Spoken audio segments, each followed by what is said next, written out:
श्री कृष्ण और अर्जुन के संवाद में आत्म संयम योग नामक छठा अध्याय। श्री कृष्ण महाराज बोले, हे अर्जुन, जो पुरुष कर्म के फल को न चाहता हुआ करने योग्य कर्म करता है और वह सन्यासी और योगी और केवल अग्नि को त्यागने वाला सन्यासी योगी नहीं है तथा केवल क्रियाओं को त्यागने वाला भी सन्यासी योगी नहीं है। इसलिए हे अर्जुन, जिसको सन्यास ऐसा कहते हैं उसी को तू योग जान, क्योंकि संकल्पों को न त्यागने वाला कोई भी पुरुष योगी नहीं होता। समत्व बुद्धि रूप योग में आरूढ़ होने की इच्छा वाले मननशील पुरुष के लिए योग की प्राप्ति में निष्काम भाव से कर्म करना ही हेतु कहा है, और योगारूढ़ हो जाने पर उस योगारूढ़ पुरुष के लिए सर्व संकल्पों का अभाव ही कल्याण में हेतु कहा है। जिस काल में न तो इंद्रियों के भोगों में आसक्त होता है तथा न कर्मों में ही आसक्त होता है, उस काल में सर्व संकल्पों का त्यागी पुरुष योगारूढ़ कहा जाता है। यह योगारूढ़ता कल्याण में हेतु कही है। इसलिए मनुष्य को चाहिए कि अपने द्वारा अपना संसार समुद्र से उद्धार करे और अपने आत्मा को अधोगति में न पहुंचाए, क्योंकि यह जीवात्मा आप ही तो अपना मित्र है और आप ही अपना शत्रु है, अर्थात और कोई दूसरा शत्रु या मित्र नहीं है। उस जीवात्मा का तो वह आप ही मित्र है कि जिस जीवात्मा द्वारा मन और इंद्रियों सहित शरीर जीता हुआ है, और जिसके द्वारा मन और इंद्रियों सहित शरीर नहीं जीता गया है, उसका वह आप ही शत्रु के सदृश शत्रुता में बरतता है। हे अर्जुन, सर्दी गर्मी और सुख दुख आदि को में तथा मान और अपमान में जिसके अंतःकरण की प्रवृत्ति अच्छी प्रकार शांत है अर्थात विकार रहित है, ऐसे स्वाधीन आत्मा वाले पुरुष के ज्ञान में सच्चिदानंदन घन परमात्मा सम्यक प्रकार से स्थित है, अर्थात उसके ज्ञान में परमात्मा के सिवा अन्य कुछ है ही नहीं। ज्ञान विज्ञान से तृप्त है अंतःकरण जिसका तथा विकार रहित है स्थिति जिसकी और अच्छी प्रकार जीती हुई है इंद्रियां जिसकी तथा समान है मिट्टी पत्थर और स्वर्ण जिसके, वह योगी युक्त अर्थात भगवत की प्राप्ति वाला है, ऐसे कहा जाता है। जो पुरुष सुहृदय मित्र वैरी उदासीन मध्यस्थ और द्वेषी और बंधु गणों तथा धर्मात्माओं के और पापियों के भी समान भाव वाला है, वह अति श्रेष्ठ है। इसलिए उचित है कि जिसका मन और इंद्रियों सहित शरीर जीता हुआ है, ऐसा वासना रहित और संग्रह रहित योगी अकेला ही एकांत स्थान में स्थित हुआ निरंतर आत्मा को परमेश्वर के ध्यान में लगावे। शुद्ध भूमि में कुशा मृगछाला और वस्त्र हैं उपरोपरि जिसके, ऐसे अपने आसन को न अति ऊंचा और न अति नीचा स्थिर स्थापन करके और उस आसन पर बैठकर तथा मन को एकाग्र करके और चित्त और इंद्रियों की क्रियाओं को वश में किया हुआ अंतःकरण की शुद्धि के लिए योग का अभ्यास करे। उसकी विधि इस प्रकार है कि काया सिर और ग्रीवा को समान और अचल धारण किए हुए दृढ़ होकर अपनी नासिका के अग्रभाग को देखकर अन्य दिशाओं को न देखता हुआ और ब्रह्मचर्य के व्रत में स्थित रहता हुआ भय रहित तथा अच्छी प्रकार शांत तथा अंतःकरण वाला और सावधान होकर मन को वश में करके मेरे में लगे हुए चित्त वाला और मेरे प्राण हुआ स्थित होवे,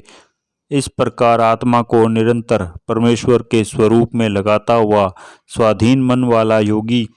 मेरे में स्थिति रूप परमानंद प्रकाष्ठा वाली शांति को प्राप्त होता है। परंतु हे अर्जुन, यह योग न तो बहुत खाने वाले का सिद्ध होता है और न बिल्कुल न खाने वाले का तथा न अति शयन करने वाले स्वभाव वाले का और न अत्यंत जागने वाले का ही सिद्ध होता है। यह दुखों का नाश करने वाला योग तो यथा योग्य आहार और विहार करने वाले का तथा कर्मों में यथा योग्य चेष्टा करने वाले का और यथा योग्य शयन करने तथा जागने वाले का ही सिद्ध होता है। इस प्रकार योग के अभ्यास से अत्यंत वश में किया हुआ चित्त जिस काल में परमात्मा में ही भली प्रकार स्थित हो जाता है, उस काल में संपूर्ण कामनाओं से स्पृहा रहित तथा पुरुष योग युक्त ऐसा कहा जाता है। जिस प्रकार वायु रहित स्थान में स्थित दीपक चलायमान नहीं होता है, वैसा ही उपमा परमात्मा के ध्यान में लगे हुए योगी के जीते हुए चित्त की कही गई है। हे अर्जुन, जिस अवस्था में योग के अभ्यास से निरुद्ध हुआ चित्त उपराम हो जाता है तथा जिस अवस्था में परमेश्वर के ध्यान से शुद्ध हुई सूक्ष्म बुद्धि द्वारा परमात्मा को साक्षात करता हुआ सच्चिदानंदन घन परमात्मा में ही संतुष्ट होता है तथा इंद्रियों से अतीत केवल शुद्ध हुई सूक्ष्म बुद्धि द्वारा ग्रहण करने योग्य जो अनंत आनंद है, उसको जिस अवस्था में अनुभव करता है और जिस अवस्था में स्थित हुआ यह योगी भगवत स्वरूप में नहीं चलायमान होता है और परमेश्वर की प्राप्ति रूप जिस लाभ को प्राप्त होकर उससे अधिक दूसरा कुछ भी लाभ नहीं मानता है, और भगवत प्राप्ति रूप जिस अवस्था में स्थित हुआ योगी बड़े भारी दुख से भी चलायमान नहीं होता है, जो दुख रूप संसार के संयोग से रहित है तथा जिसका नाम योग है, उसको जानना चाहिए। यह योग न उकताए हुए चित्त से अर्थात तत्पर हुए चित्त से निश्चय पूर्वक करना कर्तव्य है। इसलिए मनुष्य को चाहिए कि संकल्प से उत्पन्न होने वाली संपूर्ण कामनाओं को निशेषता से अर्थात वासना और आसक्ति रहित त्याग कर और मन के द्वारा इंद्रियों के समुदाय सब ओर से अच्छी प्रकार वश में करके कर्म से अभ्यास करता हुआ उपरामता को प्राप्त हुए तथा धैर्य युक्त बुद्धि द्वारा मन को परमात्मा में स्थित करके परमात्मा के सिवा और कुछ भी चिंतन न करे। परंतु जिसका मन वश में नहीं हुआ हो उसको चाहिए कि वह स्थिर न रहने वाला और चंचल मन जिस कारण से सांसारिक पदार्थों में विचरता है उससे रोककर बारंबार परमात्मा में ही निरोध करे, क्योंकि जिसका मन अच्छी प्रकार शांत है और जो पाप से रहित है और जिसका रजोगुण शांत हो गया है, ऐसे इस सच्चिदानंदन घन ब्रह्म के साथ एक ही भाव हुए योगी को अति उत्तम आनंद प्राप्त होता है। वह पाप रहित योगी इस प्रकार निरंतर आत्मा को परमात्मा में लगाता है तथा सुखपूर्वक परब्रह्म परमात्मा की प्राप्ति रूप अनंत आनंद को अनुभव करता है। हे अर्जुन, सर्वव्यापी अनंत चेतन में एक ही भाव से स्थिति रूप योग से युक्त हुए आत्मा वाला तथा सब में समभाव से देखने वाला योगी आत्मा को संपूर्ण भूतों में बर्फ में जल के सदृश व्यापक देखता है और संपूर्ण भूतों को आत्मा में देखता है। अर्थात जैसे स्वप्न से जगा हुआ पुरुष स्वप्न के संसार को अपने अंतर्गत संकल्प के आधार देखता है, वैसे ही वह पुरुष संपूर्ण भूतों को अपने सर्वव्यापी अनंत चेतन आत्मा के अंतर्गत संकल्प के आधार पर देखता है। जो पुरुष संपूर्ण भूतों में सबके आत्म रूप मुझ वासुदेव को ही व्यापक देखता है और संपूर्ण भूतों को मुझ वासुदेव के अंतर्गत देखता है, उसके लिए मैं अदृश्य नहीं होता हूँ और वह मेरे लिए अदृश्य नहीं होता है, क्योंकि वह मेरे में एक ही भाव से स्थित है। इस प्रकार जो पुरुष एक ही भाव में स्थित हुआ संपूर्ण भूतों में आत्म रूप से स्थित मुझ सच्चिदानंदन घन वासुदेव को भजता है, वह योगी सब प्रकार से बरतता हुआ भी मेरे में ही बरतता है, क्योंकि उसके अनुभव में मेरे सिवा अन्य कुछ है ही नहीं। हे अर्जुन, जो योगी अपनी सादृश्यता से संपूर्ण भूतों में सम देखता है और सुख अथवा दुख को भी सबको सम देखता है, वह योगी परम श्रेष्ठ माना गया है। इस प्रकार भगवान के वाक्यों को सुनकर अर्जुन बोला, हे मधुसूदन, जो यह ध्यान योग आपने समत्व भाव से कहा है, इसकी मैं मन के चंचल होने से बहुत काल तक ठहरने वाली स्थिति को नहीं देखता हूँ, क्योंकि हे कृष्ण, यह मन बड़ा चंचल और प्रमथन स्वभाव वाला है तथा बड़ा दृढ़ और बलवान है। इसलिए इसका वश में करना मैं वायु की भांति अति दुष्कर मानता हूँ। इस प्रकार अर्जुन के पूछने पर श्री कृष्ण भगवान बोले, हे महाबाहो, निसंदेह मन चंचल और कठिनता से वश में होने वाला है, परंतु हे कुंती पुत्र अर्जुन,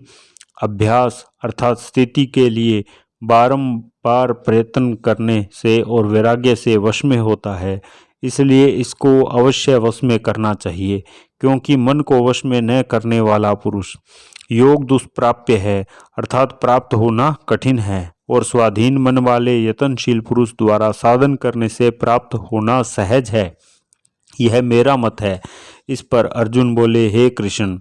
योग से चलायमान हो गया है मन जिसका, ऐसा स्थिर यतन वाला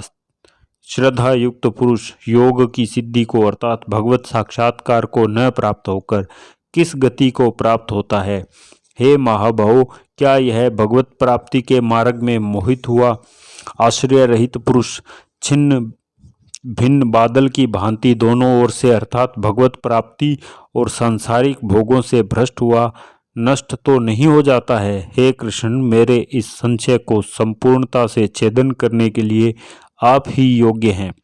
क्योंकि आपके सिवा दूसरा इस संशय का छेदन करने वाला मिलना संभव नहीं है। इस प्रकार अर्जुन के पूछने पर श्री कृष्ण भगवान बोले, हे पार्थ, उस पुरुष का न तो इस लोक में और न परलोक में ही नाश होता है, क्योंकि हे प्यारे, कोई भी शुभ कर्म करने वाला अर्थात भगवत अर्थ कर्म करने वाला दुर्गति को नहीं प्राप्त होता, किंतु वह योग भ्रष्ट पुरुष पुण्यवानों के लोकों को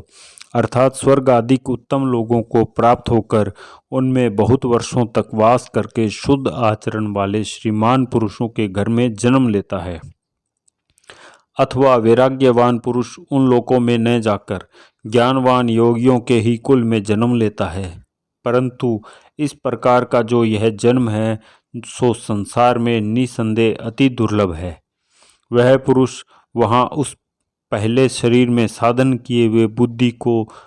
के संयोग को अर्थात समत्व बुद्धि योग के संस्कारों को अनायास ही प्राप्त हो जाता है। और हे कुरुनंदन, उसके प्रभाव से अच्छी प्रकार भगवत प्राप्ति के निमित्त यत्न करता है। वह विषयों के वश में हुआ भी उस पहले के अभ्यास से ही निसंदेह भगवत की ओर आकर्षित किया जाता है तथा समत्व बुद्धि रूप योग का जिज्ञासु भी वेद में कहे हुए सकाम कर्मों के फल को उल्लंघन कर जाता है। जबकि इस प्रकार मंद प्रयत्न करने वाला योगी भी परम गति को प्राप्त हो जाता है। तब क्या कहना है कि अनेक जन्मों से अंतःकरण की शुद्धि रूप सिद्धि को प्राप्त हुआ और अति प्रयत्न से अभ्यास करने वाला योगी संपूर्ण पापों से अच्छी प्रकार शुद्ध होकर उस साधन के प्रभाव से परम गति को प्राप्त होता है अर्थात परमात्मा को प्राप्त होता है। क्योंकि योगी तपस्वियों से श्रेष्ठ है और शास्त्र के ज्ञान वालों से भी श्रेष्ठ माना गया है तथा सकाम कर्म करने वालों से भी योगी श्रेष्ठ है। इससे हे अर्जुन, तू योगी हो। हे प्यारे, संपूर्ण योगियों में भी जो श्रद्धावान योगी मेरे में लगे हुए अंतरात्मा से मेरे को निरंतर भजता है, वह योगी मुझे परम श्रेष्ठ मान्य है। इति श्रीमद् भगवत गीता रूपी उपनिषद एवं ब्रह्म विद्या तथा योग शास्त्र विषयक श्री कृष्ण और अर्जुन के संवाद में आत्म संयम योग नामक छठा अध्याय।